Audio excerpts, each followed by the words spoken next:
Hello, this is Cathy Cassidy, and I'm here today to read you the second chapter of my book, Sunday Girl. So make sure you've got a hot chocolate or a hot drink of some sort. Here's my black coffee. And we will settle down and escape just for 10 minutes into the story of Jude and her crazy and eccentric family. So I'll show you the picture at the top of chapter 2, which is a little Christmas tree. And here we go with chapter 2. Don't get me wrong, I love my family. I live with Gran, Grandad, Mum and Toto in a semi-detached house in a street called Pine Tree Avenue. There are no pine trees anywhere around except now in December, when they are in every window, decorated with fairy lights and tinsel. At this time of year, Grandad likes to give his name and address as Patrick Riley, 211 Christmas Tree Avenue.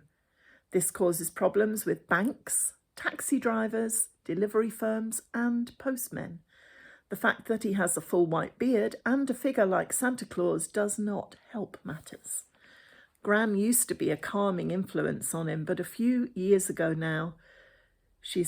few years now, she's had Alzheimer's disease, or old-timers disease, as Grandad calls it. She's not in any kind of pain, but she forgets stuff, like names and dates and even how to get dressed properly. Not long ago, she went missing and we tracked her down in Tesco, still in her dressing gown, loading a trolley with kiwi fruit and telling an anxious shelf stacker how to knit an Aran jumper. I remember when Gran was the one who held the house together, the one who baked fresh scones if I brought a friend over from school, and jammed tarts on a Sunday. She used to make me beautiful jumpers with stripes or Fair Isle patterns, and hats and mittens and scarves and shawls for friends and relatives and neighbours. Now it's just the scarves, and nobody really wants them. They are metres long and full of lumps and holes.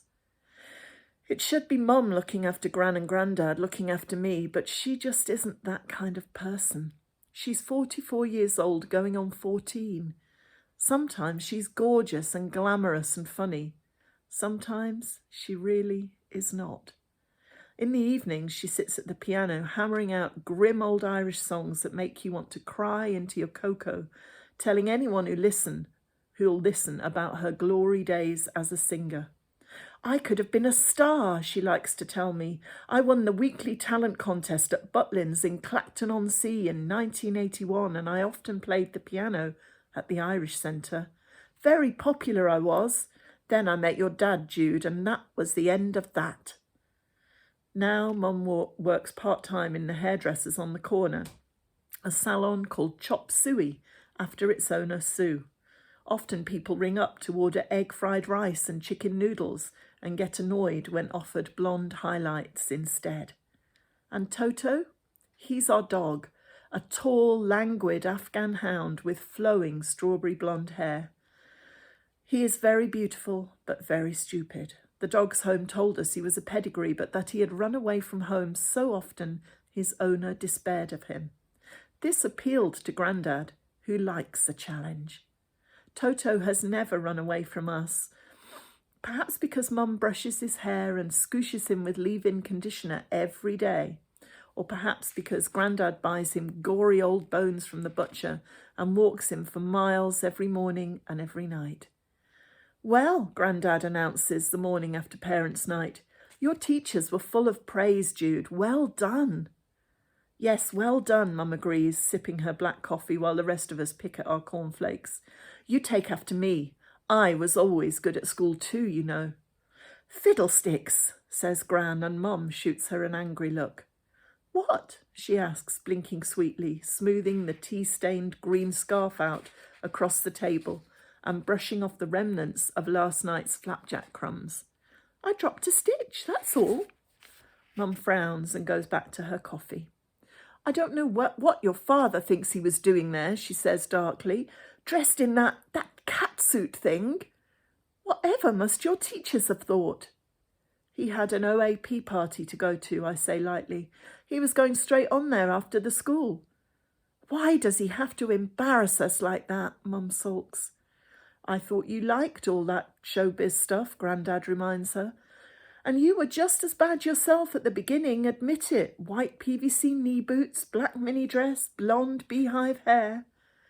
When Mum and Dad first met, Dad was in a Beatles tribute band called the Fab Four. He was supposed to be Paul McCartney. I've seen the pictures. Mum got into that whole dressing up thing and the band let her fill in as a backing singer sometimes. Sadly, she wasn't very good, so any dreams of a career pretending to be a young Lulu or Cilla Black bit the dust pretty quickly. I grew out of it, Mum says sharply. He just got fat and had to give up the Fab Four to become an Elvis lookalike. How sad is that? He makes a living, I point out, thinking of the weekly check he sends Mum to help pay for my shoes, my winter coat, and my piano lessons. Well, anyway, he shouldn't lurk about at Jude's parents' night. What did he think he was doing? The same as us, Grandad sighed. I asked him to come. He has a right, Rose. She's his daughter too. Mum scowls. I wish she wasn't. You can't change it, love, Grandad says. It's done. Blood is thicker than water.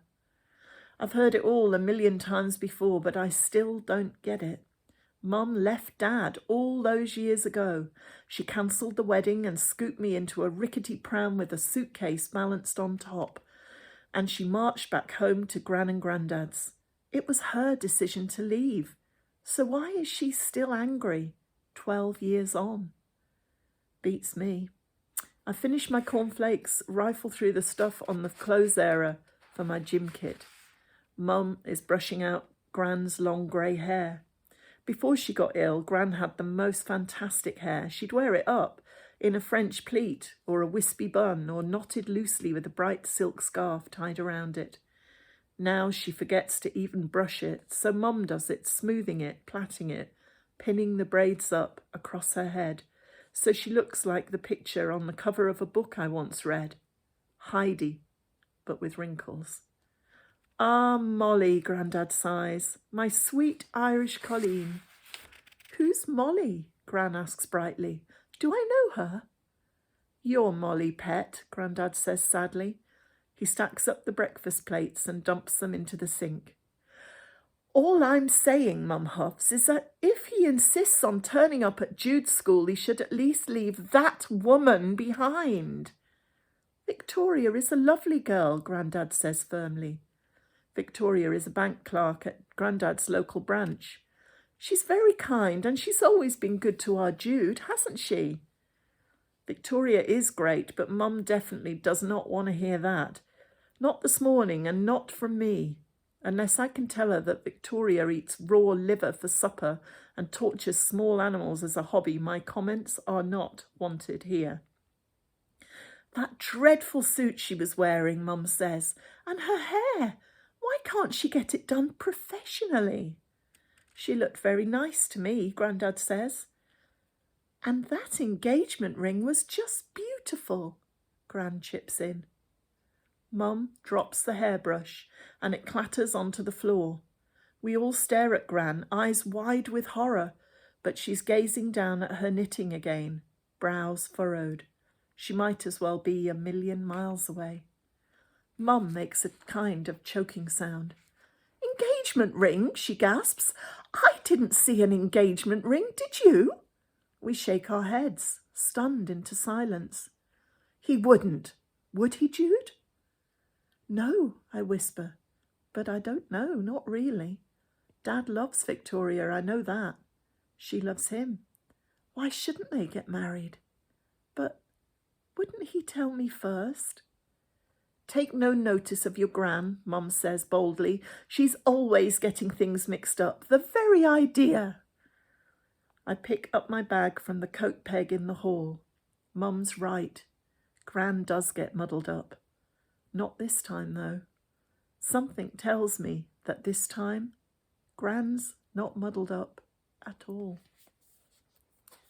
So, chapter 2 of Sunday Girl. And if you want to tune in for chapter 3, I will be here tomorrow to read you that. And I just wanted to show you a little picture of Toto the Afghan hound on the back of that book, and a little snippet of information. When I was 12 years old, we had a rescue Afghan hound as well, probably even crazier than Toto, because my dad liked to challenge as well. So there's a little snippet of where the inspiration for Toto came from. But I'll tell you more and read you chapter 3 tomorrow. Until then, stay safe and keep smiling, and I'll see you soon.